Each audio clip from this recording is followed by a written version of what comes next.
This presentation connects research across sociology, developmental neuroscience, and trauma-informed practice to reframe how we understand intimate partner violence. The key argument is that what we call abuse is often a nervous system responding to unhealed developmental injuries from childhood, and healing requires the same thing that broke: relationship. This is not about excusing harm, it's about understanding the conditions that make harm more likely so we can actually change them. Low socioeconomic status is not just a money issue. It's a chronic nervous system threat state that the body has to manage 24/7. Allostatic load is the accumulated biological cost of ongoing stress. Think of it as wearing down the body's stress response system over years and generations. When the nervous system is chronically overwhelmed, it cannot access the parts of the brain needed for empathy, reflection, and healthy conflict. This is not a moral failure, it is a physiological one with deep social roots. Understanding this chain is what makes intervention possible. Before we can fully understand abuse dynamics, we have to understand attachment, which is the first relational template the nervous system learns. Attachment is not just an emotional concept, it is a neurobiological one. The way a caregiver responds to a baby's distress literally wires the infant's stress response system. Safe, consistent responses equal a nervous system that learns it can regulate. Inconsistent, frightening, or absent responses equal a nervous system that never learns that baseline of safety. And this is where the developmental trajectory begins or gets arrested. Secure attachment styles are rare in high adversity environments. This is what we're trying to build. Preoccupied and anxious is classic in children whose caregivers were inconsistently available, sometimes warm, sometimes absent, hypervigilant to rejection signals. Dismissing caregivers were present, but emotionally unavailable. The child learned needs are a burden and disconnects from emotional life as a strategy. For fearful, this is the most concerning for intimate partner violence risk, often linked to caregivers who were also the source of threat. The person who is supposed to soothe you is the one who hurts you, so the nervous system has nowhere to go. Fearful attachment is strongly associated with both perpetrating and experiencing intimate partner violence, not because those people are broken, but because their nervous system was never given a model of safe intimacy. The model of self asks, "Am I worthy of love?" And the model of others asks, "Are people safe and reliable?" Emotional dysregulation is the #1 proximal cause of intimate partner violence incidents. The fight, explosion, controlling behavior happens when the nervous system is flooded and the prefrontal cortex goes offline. Low emotional intelligence is not a personality deficit, it's a developmental outcome. You cannot teach what was never modeled. The adverse childhood experiences connection is critical. Adverse childhood experiences accumulate. Each additional ACE significantly increases risk for both perpetration and victimization in adult relationships. Dependency and loss of autonomy. Anxiously attached adults often become enmeshed in ways that create coercive dynamics, not from malice, but from terror of abandonment. So where does this come from at the family level? Attachment happens in a relationship, but that relationship happens inside a family system. The family system has its own communication patterns, power structures, and rules about what is allowed to be expressed. Family communications theory looks at two axes: how much open conversation is encouraged, the conversation orientation, and how much conformity to family norms is expected, the conformity orientation. The combination of these two dimensions creates very different environments for developing emotional and relational skills. Pluralistic is the gold standard. Children are allowed to disagree, question, and express themselves.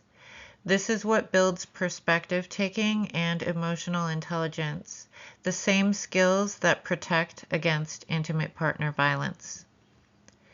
Consensual results in okay outcomes. Children learn to speak up, but within constraints. They can communicate, but may not fully develop autonomous self-expression.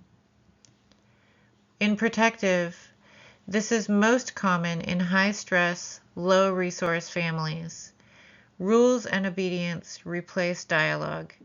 Children learn to suppress, not express. This is where emotional invalidation gets normalized.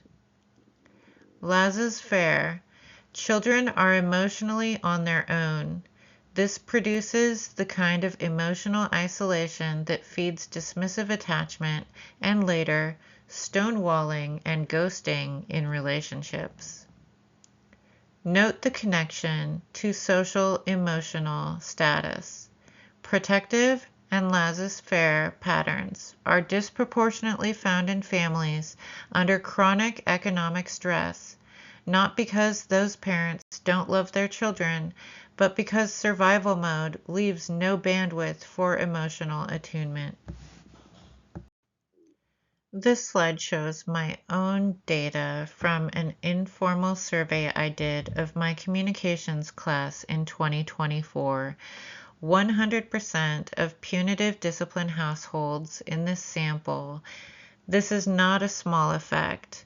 Punitive discipline is universal, meaning the families studied had no model for anything other than consequence-based correction.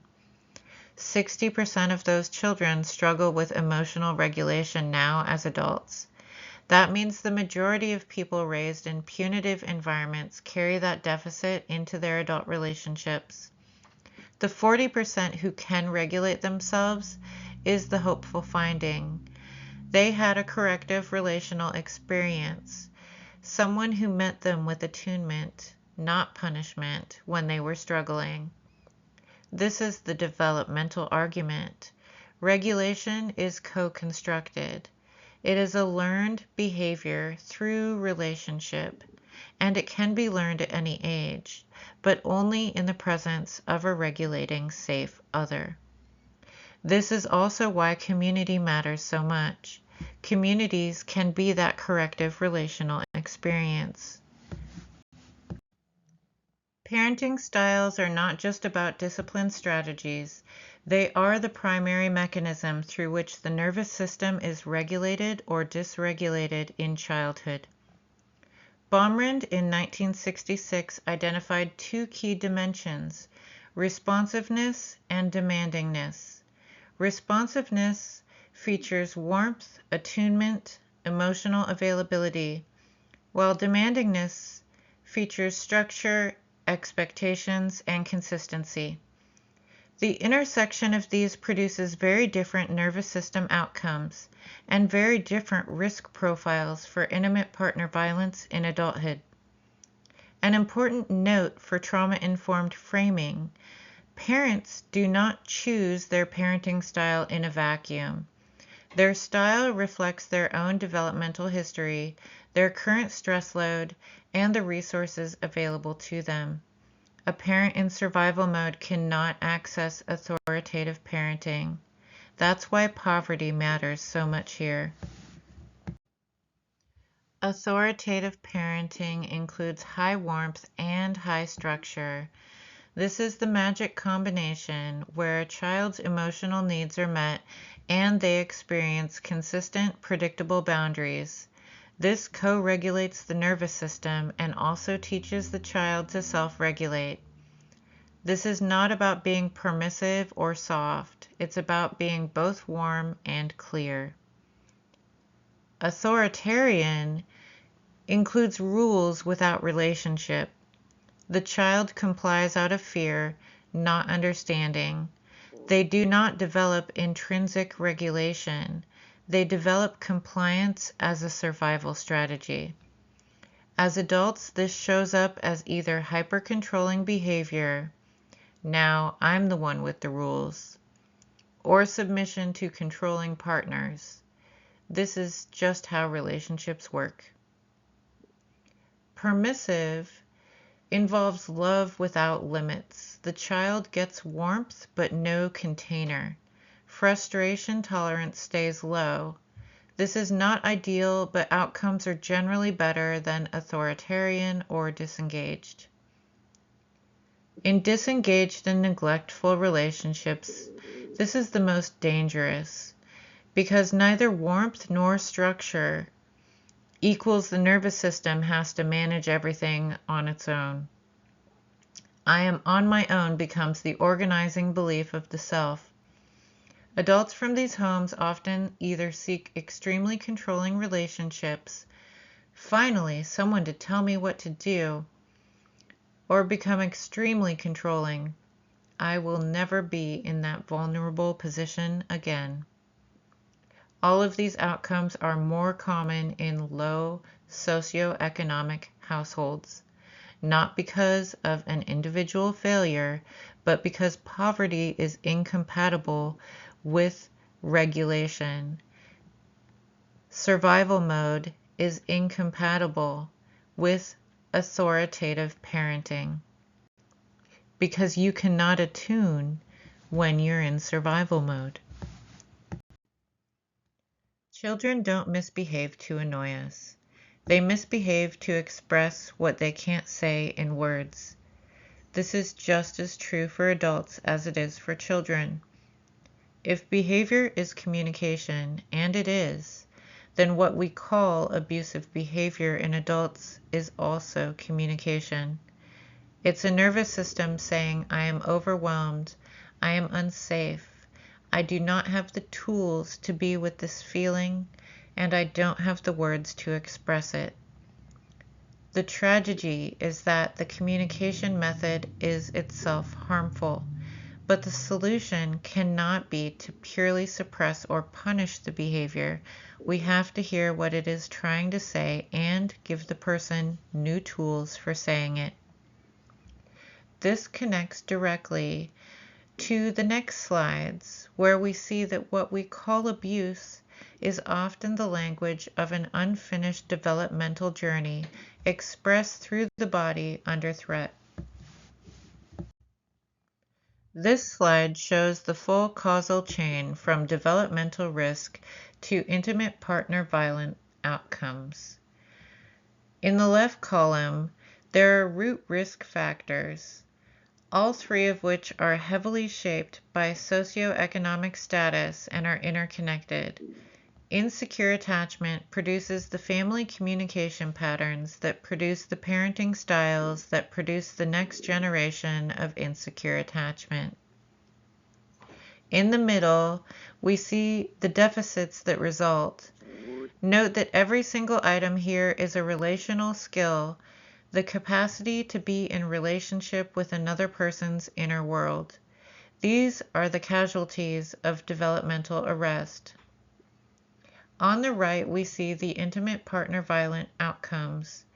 The key framing here is that coercive control, objectification, and violence are not the result of bad values or bad character.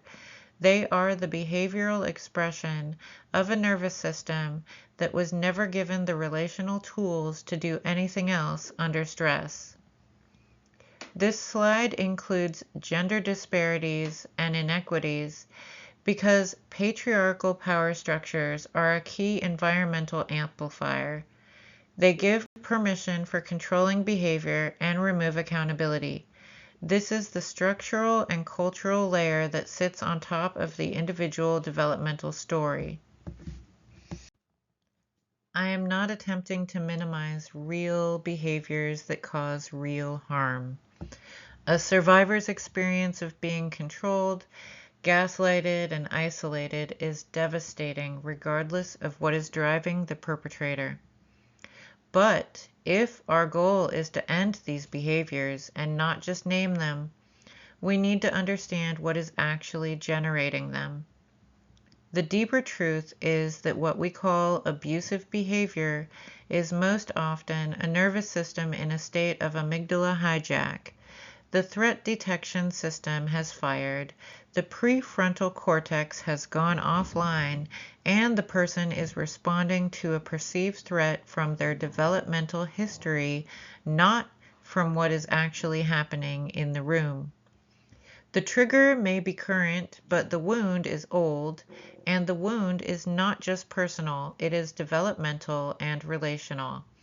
It is what happens when a nervous system never received the mirroring, attunement, and co-regulation it needed to complete its development. This is why punishment alone never works. You cannot punish a nervous system into regulation. You can only regulate it through a safe relationship. These three columns represent three layers of understanding. What we usually say in column 1 is the power and control framing, useful for naming harm and holding people accountable, but it stops short of explaining how to actually change behavior. Calling someone an abuser and saying they made a choice treats it as a static identity and a purely rational act. This framing tends to produce incarceration and restraining orders, which may protect survivors but rarely transforms perpetrators. What the neuroscience says in column 2 shows amygdala hijacking, with the prefrontal cortex as the seat of empathy, reflection, and decision-making, going literally offline.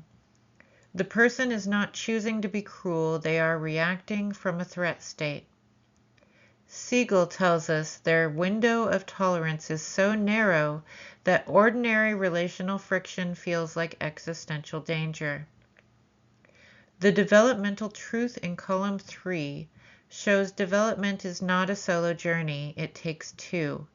The nervous system develops in relationship and learns safety, regulation, and connection through the experience of being seen, heard, and responded to by another. Mirroring and attunement are not just nice parenting practices. They are the actual mechanism through which the nervous system completes its development. When that doesn't happen, and when the developmental relationship is absent, inconsistent, frightening, or punitive, then the nervous system gets stuck. Development is arrested at the point of the wound. The person who causes harm is not fully grown. They are acting from the place where they got stuck. And the pathway forward is the same pathway that was blocked. It requires a safe relational experience of being mirrored, attuned to, and responded to with care. This is why therapy works when it works. This is why community matters. And this is why we cannot heal intimate partner violence with punishment alone. This slide ties the economic analysis to the neurobiological one. The pathway shows that low socioeconomic status is not just a financial state, it is a chronic threat state for the nervous system. The body is always managing uncertainties, dangers, and scarcity. This produces allostatic load, where the accumulated wear on the body's stress regulation system from never being able to fully rest primes the amygdala. The threat detection system becomes hypersensitive. It starts firing at relational stimuli, such as tone of voice, a partner being late, or a child crying, and maps onto earlier threats. Survival mode becomes the baseline. The window of tolerance narrows, and the nervous system cannot access its social engagement system, such as discussed in polyvagal theory, when it is chronically in threat activation. For relationships, this means the parts of the brain needed for empathy, listening, perspective taking, and repair are literally not accessible under stress. This is not a choice, it is neurobiology shaped by economic violence. Intergenerational transmission has a child growing up in this same activated environment, and their nervous system takes it as a baseline, developing to expect threat. This is the structural argument for economic justice as intimate partner violence prevention. On an individual and relational level, note somatic and body-based healing modalities is prominent because if the wound is stored in the nervous system, the healing has to reach the nervous system. So talk therapy is typically insufficient. Safe touch, movement, breath work, somatic experiencing, EMDR, all work at the level where the wound actually lives. Co-regulation is listed because this is the mechanism of change. Recovery from developmental arrest requires a regulating other, who can be the safe relational experience the person never had. We cannot heal intimate partner violence without addressing poverty. Material resources such as housing, food, and financial stability are not separate from intimate partner violence work. They are intimate partner violence prevention. When families are not in survival mode, they have bandwidth for relationship. What I hope you take from this is not despair about how deep these patterns go, but a different kind of hope. The same capacity that was missing to be seen, to be met, and to be regulated by a safe other is available in every one of us. Every time we respond to someone's pain with curiosity instead of judgment, we are offering a corrective experience. Every time a community chooses to invest in housing, in food, in mental health, and in connection, it is removing one layer of the chronic threat that keeps families in survival. Development takes two. It always has, and it is never too late to give someone the two they never had.